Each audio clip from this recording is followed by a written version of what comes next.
Welcome to Jumbo IS and welcome to our lecture series called Daily News in Shorts. In this lecture series, we cover a particular day's current affairs in a very short span of time within 20 minutes. Now, today we are going to be discussing September 30th, 2024's newspaper or the important items in that day's newspaper. And the important topics that I've shortlisted for your civil services examination are as following. So let's take a look at the topics of the day. In total, we'll be discussing 5 topics, and these are important from the perspective of civil services examination. So pay close attention. Okay. Number 1, we are going to talk about small modular reactors. Okay. They are being talked about if we really want to transition to clean energy. These are basically nuclear reactors which are smaller in size. So we'll talk about this revolution of sorts. Then we'll talk about the issue of stubble burning, but this issue of stubble burning is being solved through the use of new seed variety of rice called Pusa 2090. So it is a new rice variety that is going to solve the problem of stubble burning. Then recently CPIM, a political party, CPIM, Communist Party of India Marxist, its general secretary died, Sitaram Yechuryji. And when he died, he said that he's going to donate his body for science. So a dead body is known as cadaver, which is used for training doctors. So we'll talk about cadaver donations in India. Then in a recent study, diabetes was reversed using stem cells. So we'll talk about this. And in the end, we'll talk about Swachha Bharat Mission Urban 2.0. All right.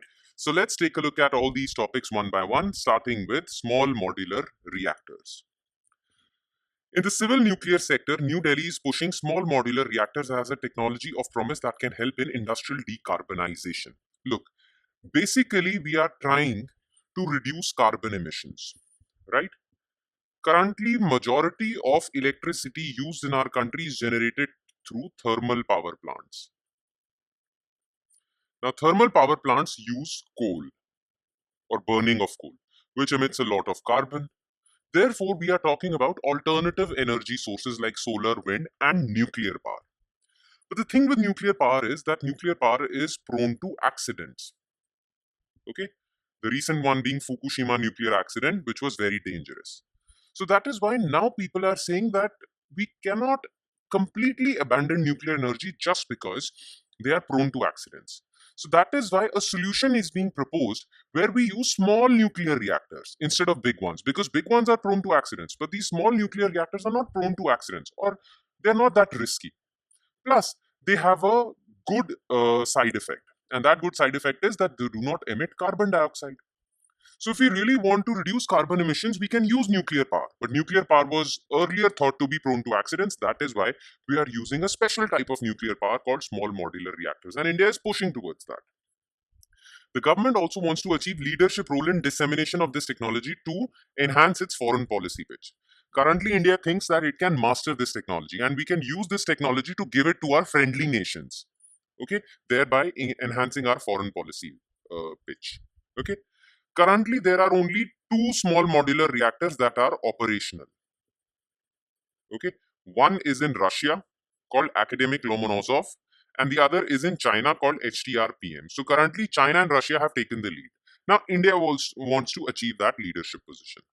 Okay. Now, first, let's understand what are these small modular reactors. So here you can see in this picture, basically, nuclear reactors are of 3 types. One are large conventional reactors. These reactors are so big that they can generate more than 700 megawatts of electricity. Small modular reactors generate 30 to 300 megawatts of electricity.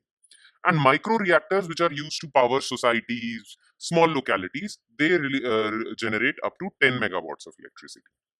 Okay, so SMRs are advanced nuclear reactors that have a power capacity of 30 to 300 megawatts per unit, which is about 1/3 of the generating capacity of big nuclear power reactors. Now, why are SMRs so useful? First of all, they are less costly to build. So they generate a lot of savings in cost. Plus, the reason why they are called modular reactors. You might understand the reason for including the name small, because they are smaller than large reactors. But what do we mean by the word modular? These are called modular reactors because their spare parts or their parts are basically common. Okay, so they have spare parts that are generated in factories in different parts of the world, and one can just assemble them in a local factory and install these reactors. So they're very easy to build. It takes less time to construct them. And they can be deployed incrementally to match increasing energy demand. Plus, these SMRs, if India uses them on a large scale, they can be influential in achieving India's target of clean energy or achieving India's target of net zero emissions, zero carbon emissions. By India has set itself a target of net zero carbon emissions by 2070. So we can use SMRs in achieving that target. Okay. Now, more about SMRs. So, or basically advantages of SMRs. So first is low carbon source. Very little land acquisition also is required. Unlike other clean alternatives, SMRs are not heavily reliant on critical minerals. Look, we are looking for clean energy alternatives which requires batteries like lithium-ion batteries, nickel-cadmium batteries. These require critical minerals. Small modular reactors don't require that much critical minerals. Okay, it will allow India's net emission target by 2070, and it will compensate for general decline in nuclear power because of various nuclear accidents. You see, countries are shifting towards other sources of energy other than nuclear power. So, nuclear power generation capacity has declined in recent times. SMRs can compensate for that. All right? Okay. Now, let's move on to our second news item, which is PUSA 2090 solves stubble burning. So, look, why do farmers burn stubble? We all know stubble burning actually creates a lot of air pollution in North India. But why do farmers burn this stubble? What happens is that during Kharif season, farmers sow rice. Okay. And this rice basically gets harvested by October. So when the farmers harvest this rice, they want to get ready for sowing wheat because wheat is sown generally in November. So they want to prepare their fields to sow wheat. But after harvesting rice, some grass is left on the fields. And farmers do not have enough time to clear that grass. Therefore, they burn that grass, which is stubble burning. Okay. The reason is that rice takes a lot of time. It gets harvested in October. Now, currently, farmers are using a particular type of rice variety called PUSA 44. Okay. It was developed by Indian Agricultural Research Institute, released in 1993, and it takes 155 to 160 days to mature. Okay. But PUSA 44 has one advantage, though it has one disadvantage that it takes a long time to mature. But it has one advantage. Its yield is quite high, 30 to 32 quintals per acre. But its environmental cost is also high because it leads to stubble burning. And governments have time and again asked farmers to stop growing PUSA 44 because it leads to stubble burning. But farmers don't quit growing PUSA 44 because it gives a good yield. Therefore, government has come out with another rice variety called PUSA 2090, which takes shorter time to grow. Therefore, farmers have time to prepare the fields, they don't burn stubble, and also generate similar yield. So, governments are asking farmers to grow PUSA 2090 instead of PUSA 44. Okay. Now, PUSA 2090 is formed by crossbreeding of PUSA 44 and a Japanese or East Asian rice variety called CB 501, Japonica rice variety. It has seed to grain maturity of 120 to 125 days. So it takes 30 days less than PUSA 44, but it gives a similar yield per acre. Plus, it has a strong stem. Generally, what happens is rice plants have weak stem. So whenever wind blows, they fall down, which is called lodging. But it has a strong stem, therefore, lodging problem is also not there. All right. So that is why farmers are being asked to grow PUSA 44, PUSA 2090. So topic number 3 is cadaver donations in India. So what was in the news basically? CPIM leader Sitaram Yechuri, who died on September 12th, donated his body to All India Institute of Medical Sciences, AIMS. Now this is known as cadaver donation. Basically when people die, they donate their organs at times if they want to. But this is one of those few times when a person has donated their entire body for scientific study and training doctors. Now, a dead human body in medical terminology is known as cadaver. Okay. And how are these cadavers used for medical science? Well, they are used to train doctors basically to understand human anatomy. Medical students, MBBS students are trained with cadavers to understand human body and practice surgery. Plus, cadavers can also be used for developing new medical devices, medicines to study their impact on human body. Okay, so cadavers are used by the medical science community. And Sitaram Yechuri ji has done that to help medical science. Okay, so he did that. Now, who can donate? This is just uh, that you need to know. Who can donate? So, anyone over the age of 18 years can legally consent to become a cadaver donor before their death. They have to register. If they are not registered, then their guardian or their next of kin can still donate. But it is up to the medical colleges and the hospitals to accept that body or not. Generally, per people who died of infectious diseases, or if the death was a medical legal case, then these medical colleges do not accept cadavers. Okay, that's about it. I just included this news item to tell you what cadavers are because an MCQ might be asked. Okay, and let's straight away jump to topic number 4, which is stem cells to reverse diabetes. So basically, a 25-year-old woman who was suffering from type 1 diabetes, she was cured through stem cell therapy. Okay. Now, as you already know this, that diabetes is of two types. Okay. Type 1, which is this one. Type 2. Okay. Generally, when you hear about diabetes, they're generally talking about type 2 diabetes. diabetes. I'm sorry. So what happens is in diabetes, your blood sugar level increases. And that is because whenever in a healthy person, blood sugar levels increase, well, their pancreas secrete a hormone called insulin. This insulin brings down the blood sugar levels. Now, if someone is suffering from type 2 diabetes, what happens is that their body becomes insulin resistant. So their pancreas are secreting insulin, but their bodies have become resistant to insulin. That's why their blood sugar levels remain elevated. Okay, this happens because of lifestyle problems. If you're eating bad food, if you're not exercising, you develop type 2 diabetes in your 40s. Okay, but what happens in type 1 diabetes? In type 1 diabetes, this is not a lifestyle disease. It is a type of disease in which your body or your pancreas don't secrete insulin. So your body is such that it doesn't secrete insulin and your blood sugar levels remain elevated. So it's not because of your lack of exercise or bad food. It's your body has this condition that it does not generate insulin. This is type 1 diabetes.